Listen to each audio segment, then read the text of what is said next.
Today we're up to Parak Mem Aleph Pasuk Lametes, the beginning of the third Aliyah. Vayomer Paro Al Yosef. So Paro says to Yosef, Acharei Odia Elokim Utcha Eskozos. Since God has made you know all of this, there's nobody wise and understanding like you. So now the pasuk says, Rashi says in pasuk Lametes. Rashi says in pasuk Lametes, he says, "Ein navon v'chacham kamocha." There's nobody wise and understanding like you. Levakesh ish navon v'chacham shamarta lo nimtza kamocha. If we're going to set up a human resources person to try and find you, there we won't be able to find you. What page are we on? 225. We're on page 225. So Pharaoh says, Atati al Beisi, you're going to be all over my house, you're going to be in charge of my house. On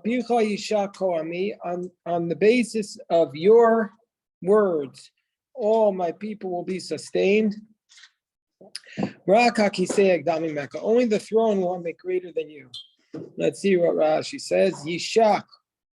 Rashi says Yit Zan. He says that this is translated by Unkelos into Aramaic as Yit Parnes. You will be satisfied. Your people will be nourished on your basis. Kol tzarchei ami. All the needs of my people, Yuna'asim al yadecha, will be done al yadcha, through you. Kamo uven meshek beisi. Like it states the word Meshach, which is a reference to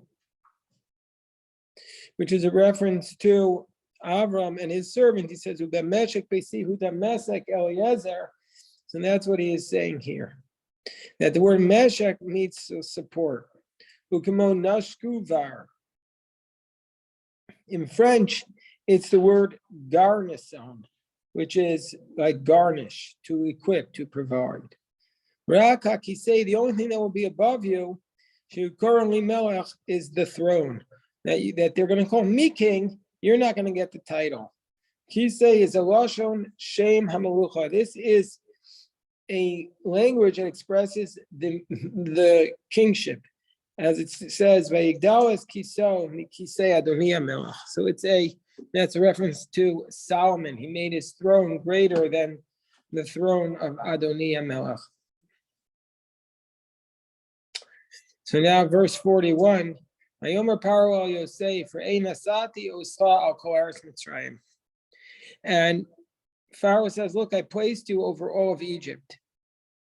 Rashi says, what does it mean? Nasati oscha, meinisi yasach. Rashi says, this is a colloquial expression. I have appointed you. Nahafal became, okay, well, we'll skip this Rashi, because he's saying that Nesina can mean put you in charge. Vayoser, verse 42. Vayoser Pharaoh estavaso. Pharaoh removed his ring, me'al yado, from his finger. Vayitenu sayad Yosef, and he placed it on the hands of Joseph. Vayalbesho to bigdei sheish, and he dressed him in linen. Vayosem revida zahav al tzavaro, and he placed a gold chain upon his neck. It's the same language as in Esther. And my father points out that this is the same language as Esther. We go look at the similarities. When Achashverosh put the ring on Mordechai, and he put Mordechai in charge, and he also dressed him in the garments of the king. Right. So it's not insignificant that Mordechai and Joseph were both second in charge to the wicked ruler, Achashverosh and Pharaoh. Or maybe it was wicked, maybe he was just advised by people. But and not only that, the next verse also continues that theme. And Mordechai was ridden on the horse of Achashverosh, and Joseph is going to be ridden around on the horse of Pharaoh. So it is very much a very, very similar story. Also, the rags to riches moment, from bondage to ascent in a matter of moments. It's the same. It is a very, very similar story. Let's see what Rashi says. Rashi does not Let's see what Rashi says. Power removed his ring. Netinat tabat tamelchi ot. Misha not nolo. Liot shenilo. Ludua. The removal of the ring is a sign to the one whom it's given that he will be second in command. That he will be second in command. So, what does this mean? Look at Rashi. This is also similar to Rashi. Says a similar thing. The book of Esther, chapter 3, verse 10. And then Rashi says, Ravid, what's the Ravid? He dressed him in these linen garments, and he placed the Ravida Zahav. The Ravida Zahav. Now, Ravid is an unusual word. So Rashi tells us it means it's an anak. It's a necklace. It's a necklace. Al Shu Ratzuf B'Tabaot Karoi Ravid. Because it is made of rings, therefore it's called a ravid. The word ravid comes from ratzuf. It's betabaot.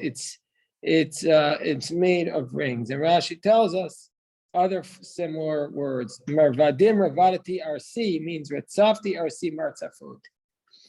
And in the language of the Mishnah, mukafrov dim shel evet, surrounded by rows of stone, ala rovet sheba azara, on a row of stones that was in the courtyard, v'hiritzpah. So that's what Rashi is teaching us. The word ravid is like a continuous form of things, in this case, a necklace. Verse 43, Vayarkevo so b'merkevet ha-mishneh asher lo. And Joseph was given the honor of being driven in the chariot, in the merkevet ha-mishneh, the chariot, the second chariot, Air Force 2, that belonged to him. And they called out before Joseph, Avrech. They called out Joseph Avrech. And he was placed over all of Egypt. Let's see what this means. Merkevet HaMishneh, Rashi says, Hashniya l'merkav to. The second to his own chariot. It goes next to Pharaoh's chariot. So, other commentaries, by the way, we're translating this way, the way Rashi translates it. Other commentaries mean not that it is the second chariot, that's how I translate it, but the Mishneh is the ruler, and he gave him Air Force One. And that would be a direct parallel to Mordechai in the book of Esther, where he was also given a ride on the horse of Achashverosh. And so to here, according to that,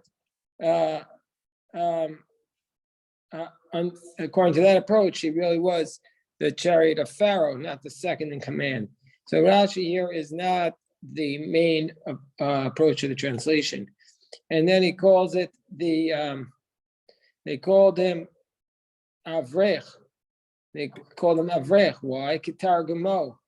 This is translated as Dain Abba Lamalka. This one is a Abba, like a father to the king. Meaning to say, this is coming from the words.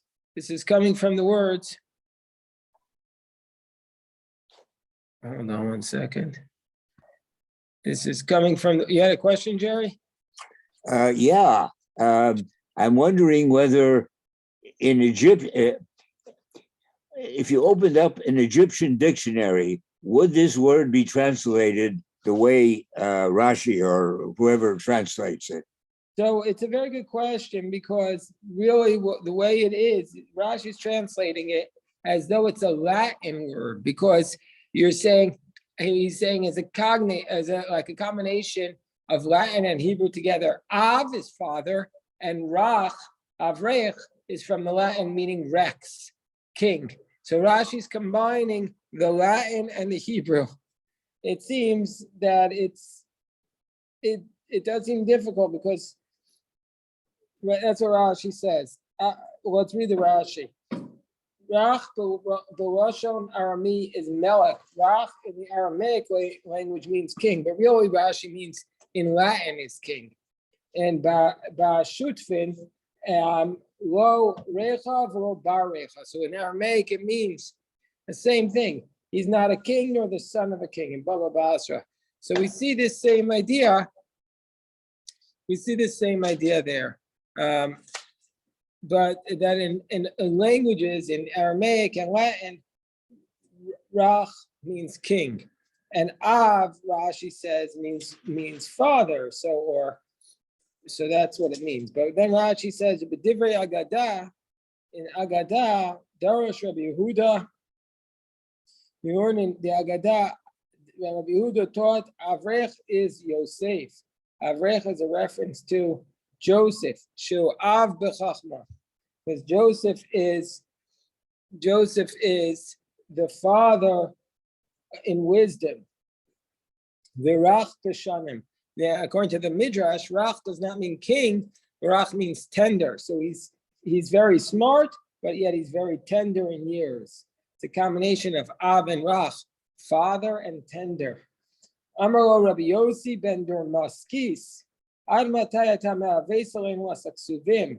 So when this Midrash was said by Rabbi Yehuda, another Talmud at that time jumped up. His name was Rabbi Yossi ben Damascus, and he said, "How long are you going to keep messing up the verse, twisting the words of the Torah?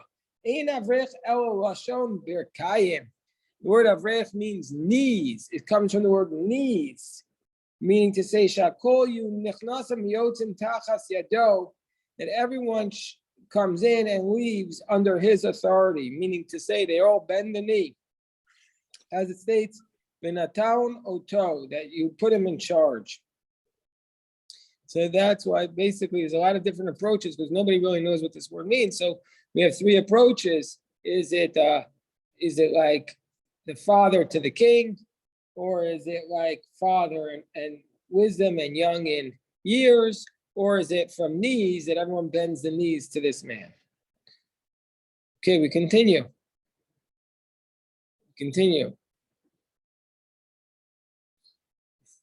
Hold on one second.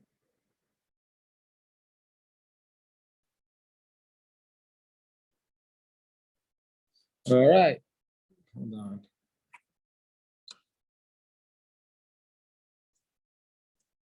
Okay.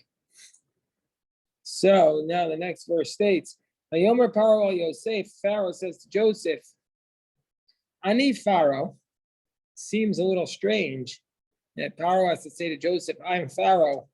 Uve'adecha lo yarim ish et yado. Aside from you, nobody can lift his hands.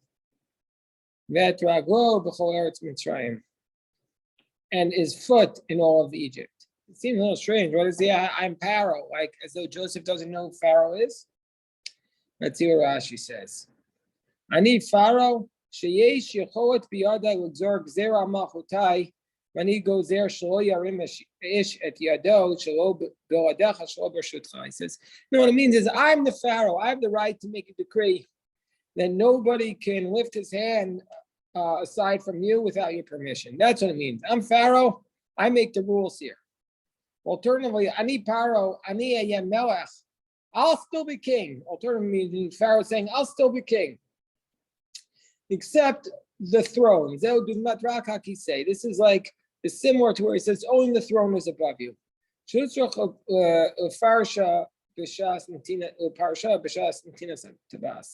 He needed to explain it when he gave over the ring. He needed to make this point. Okay. Es yado v'esrago. Rashi says kitaragumo, meaning to say nobody can raise his hand to hold a weapon, nor his foot to ride on a horse. That's what the Targum means. Nobody can raise his foot or his leg to ride a horse or etc. In other words, you're saying you can't raise your hand without Joseph. It means that you can't go to battle without Joseph's permission. Yeah, you need Pharaoh's agreement to call the shots on the war. Well, according to this approach, he didn't. He could do it without Pharaoh. That Joseph was in charge of everybody. Maybe I'm sure he needed Pharaoh's permission, but it was Joseph who was the Minister of Defense, Secretary of Treasury, Secretary of the Interior. He was the number 2 in every aspect. Vayikra Paro Shem Yosef Sofnos Paneach. There's a couple of famous svarim that are called that. Pharaoh called Joseph Tzofnas Paneach. Vayitain lo as Osnas pas Potifera Kohen only Isha, and he gave him Osnat, the daughter of Potifera, the Kohen of On, the high priest of On, for a wife. Vayetze Yosef Aretz Mitzrayim, and Joseph went out on the land of Egypt. But this is also similar to the language of Mordechai, that Mordechai went out. We've seen now that Joseph has dressed like an Egyptian, adopted an Egyptian name, married an Egyptian woman. It seems that Joseph has transformed into an Egyptian. Let's look at the Rashi. Sofnas paneach. What does that mean, Rashi says? This too, you could, by the way, this would even be more likely than the other one to be an Egyptian word. Sofnas, because Pharaoh called him Sofnas paneach, but Rashi says, no, it means it's a Hebrew word. Mefaresh hatzfunot. It means he is. Come on in, my friends. Have a seat, my dear friends. Bill and Star here. What page are we on? What page? 227. Here, take a. Okay, 227. So he's called the Tzafna Paneach. What does it mean, Tzafna Paneach? It means that he is, Rashi says, Mefaresh Hatzfunot, that Joseph is able to decipher the secrets. But then Rashi tells us something very interesting. Ein lepaneach demyon b'mikra. This word, that the name that Joseph is called by Pharaoh, it has no similarity in the Bible. This is the only time this word appears. It's called, it means hapax legomenon. It only appears once in the whole scripture. So that would also seem to indicate that it's not a Hebrew word. But then he tells us who he marries. He marries Osnat, the daughter of Potiphera. What does that mean? Who Potiphar? Rashi says he ends up marrying Potiphar's daughter. Now remember, Mrs. Potiphar had landed Joseph in prison for 12 years. So now he ends up marrying her daughter. Right, everything it flips on its head. And by the way, the same word is in here too. Purim, para. It's the same word. Let me just finish this Rashi and then I'll just go to Seth as a question. But why was he called Potiphera? Here he's called Potiphera, but in the earlier story he was called Potiphar. He became impotent on himself. He also wanted to sleep with Joseph. Potiphar's wife and Potiphar's daughter all had a desire for Joseph. So because he was originally Potiphera, meaning to say he was originally Potiphar, but then when he wanted to sleep with Joseph, he became mutilated and he became Potiphera, like he mutilated himself. So this is really complicated family dynamic here if you adopt this approach. A, Joseph's marrying an Egyptian. That's not supposed to be. B, here, and David, there are some, ask David, he's going there with some Chumashim, so you could take a Chumash. Yeah. What? You see it? It's right there, right in front of you. Down.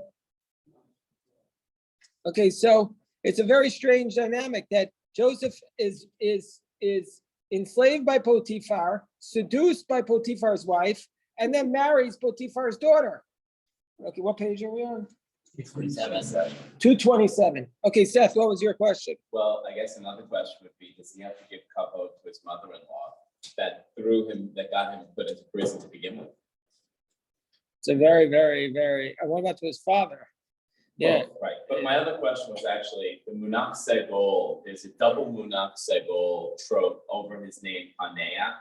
And I don't know, I've never seen that either. And I don't know if there's any significance in that. I don't know if you see it that way, Yeah. or if it's just What that means is, what does that mean? it means that the accent is on the nun instead of on the chet. Okay, it's telling you that you go back one more way to Yeah. do it. Yeah, you make the, instead of, yeah, that's where you put the accent. Okay, that's interesting. I never knew that. Okay. So So anyway, it's not the only way to read this story. You could have read it as a totally different person, but it's very weird. This whole thing. He's described as calling who He's not described as a butcher. right. So this time he's called he has a different role. So some say that Potiphar repented, he became a Kohen. But the Pashtus is the simple reading of it is that Joseph at this point is marrying a priest of the Egyptian family. He's leaving, he's almost left the Jewish people. And in fact, you could also see that from the words he uses when he names his child, that I left. So Joseph is basically becoming an Egyptian, at least the simple reading of the verses.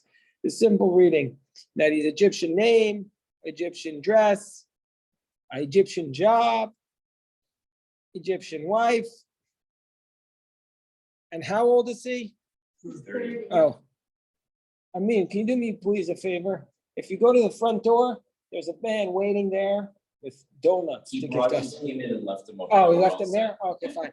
All right, fine. Thanks. I find it interesting that they emphasize not only 45, but also 50, that the individual who married is the daughter of this priest. Except they have to say it twice.